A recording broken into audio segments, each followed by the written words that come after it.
So this is a ravishing beauty of a guitar, isn't it? I mean, look at that.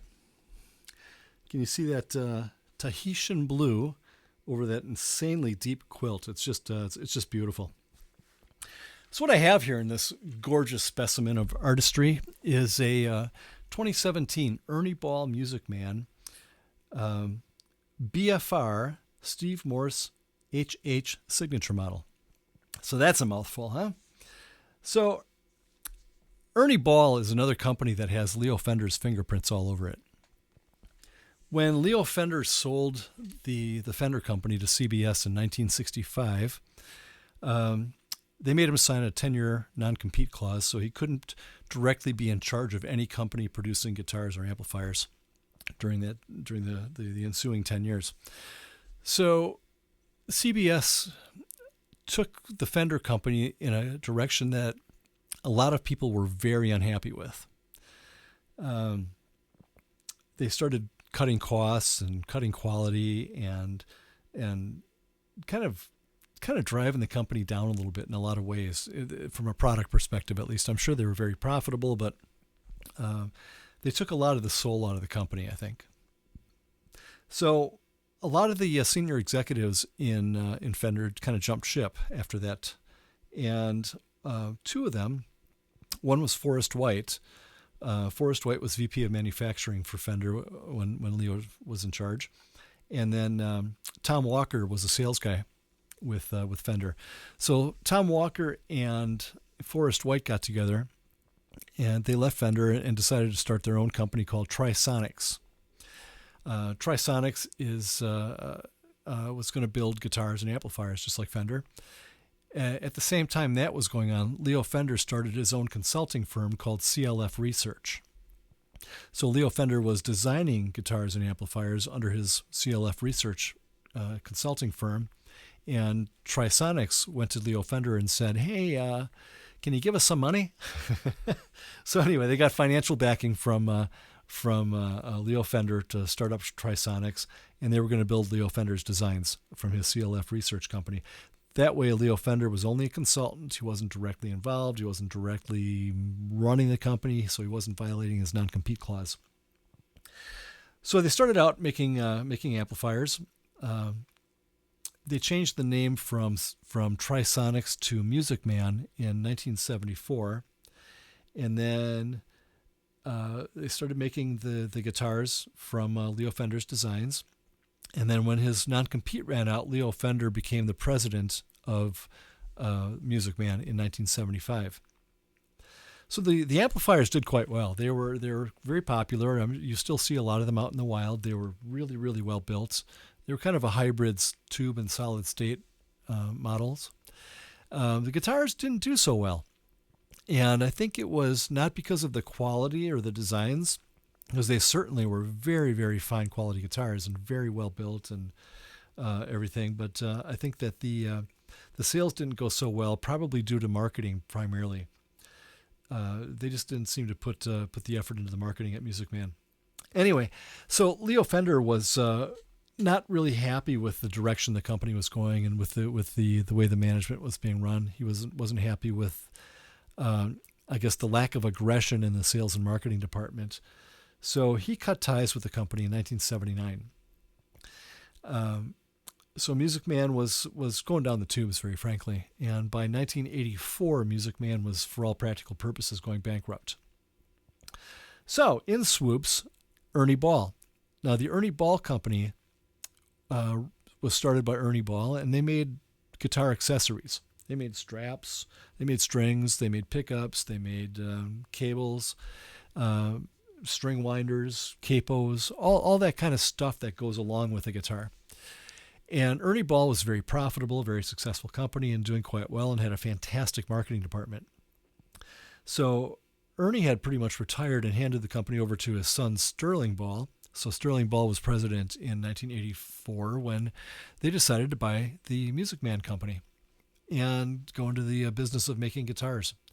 They did not pursue the amplifier line. They discontinued that and shut that down, but they kept the guitar lines and used their marketing clout and savvy and money to go out and chase down endorsement artists, because that was the one big area that Music Man had failed at and miserably. They had I don't think they had any endorsement artists. So one of the first endorsement artists that Ernie Ball Music Man, because they renamed it Ernie Ball Music Man in 1984, one of the first artists they got was Steve Morse in 1987. He was followed up. They had got a bunch of other ones. They got Albert Lee, who was one of my favorite guitarists. Steve Lukather, who's phenomenal. John Petrucci, who's also an animal. St. Vincent has followed on, and who else? James Valentine is an Ernie Ball user. They got a really big artist roster now after these years. So anyway, Steve Morse was and is an amazing guitar player, just fantastic. Steve Morse came to fame in about 1975 when he started his band called the Dixie Dregs. And the name really, I remember the first time I heard of the Dixie Dregs and thought it was some kind of outlaw bluegrass band or something, But then you listen to them, and they're really more on a par with like the Mahavishnu Orchestra or something like that. They played very aggressive, very precise, very crazy jazz music. The Dixie Dregs had a violin player, bass, keys, guitar, and drums, of course. And Steve Morse was the guitar player. So their music was just unbelievable, really cool, really good. So you should check them out if you've never heard of them before. So Steve Morse kept the Dixie Dregs going until 1983, and he left them to go play with Kansas. And they still get together. The Dregs still, I think, I don't know if anymore, but for all the ensuing years since, they would regroup and go on tour and do that sort of thing. But he stayed with Kansas until early 90s, when he left Kansas to go join Deep Purple. And he was been in Deep Purple ever since. Actually, he retired a couple of years ago. His wife had some serious health issues. He retired from touring altogether, probably 22, 23, something like that. So it was pretty recently. So Steve Morse is amazing. Great guitar player. So anyway, enough of the sides. Back to the actual guitar at hand here. This is a Ernie Ball Music Man. Every year they produce a limited run of guitars that they call BFR, or Ball Family Reserve. So what they'll do is they'll pick a couple of their signature artist guitars, like they might do a John Petrucci one year and Steve Lukather and Steve Morse or whoever. They'll take one or two or three of their signature artist guitars, and they'll build a limited run of super high-end versions or very, very precise. I think the BFR or Ball Family Reserve is kind of akin to Paul Reed Smith's Private Stock. So they pick the finest woods, the finest materials they can get, and they're put together just absolute precision and just beautiful, beautiful guitars. So that's what this one is. This is a 2017. It's a Ball Family Reserve Steve Morse signature model. HH refers to the fact that it has two humbuckers, because the Steve Morse model came in a bunch of different pickup and switching configurations over the years. This one is, they produced 69 of these that year. And what the Ball Family Reserve would do is they would produce a limited run like that. And this one was 69. They'd hand a couple over to members of the Ball family if they wanted them. They'd hand a couple over to the signature artist like Steve Morse. And the rest they would give out to their dealers for sale. And this is one of those very few limited edition ones. It's a Tahitian blue in color. It's a stunningly beautiful guitar.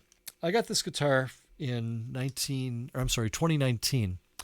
My amazing wife and my youngest son went out shopping, and they bought me a guitar for Christmas that year. And this is what they bought me. So it just I'm very, very blessed and very grateful for my family. Wonderful. So anyway, Ball Family Reserve, Steve Morse signature model. I think of it as like because it's a very simplistic guitar from an electronic standpoint, I think of it as like a Fender Les Paul. right? So it's got a 25.5-inch scale bolt-on neck, but it's got a stop tail piece with a tune-o-matic and 2 humbuckers with a simple 3-way switch. So that said, it's a great sounding guitar, absolutely great. I mean, this is the just the neck pickup alone.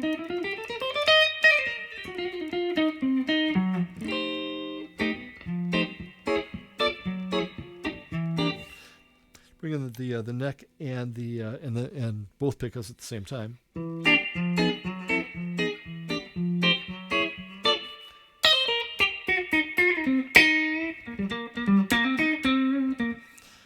Bring in just the bridge pickup.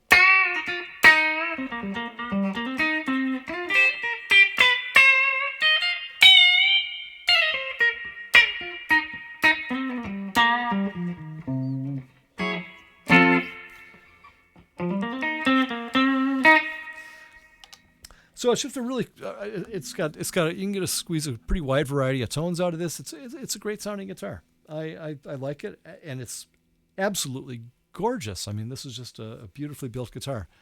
Did I say it's got a roasted bird's eye maple neck with a rosewood fingerboard bound, locking tuners. It's got this incredible maple quilted top with a mahogany back. Just beautiful, beautiful, beautiful guitar. So that's my story. This is a Ball Family Reserve, Steve Morse signature model, 2017.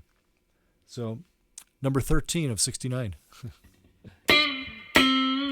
Thank you very much. Have a great day.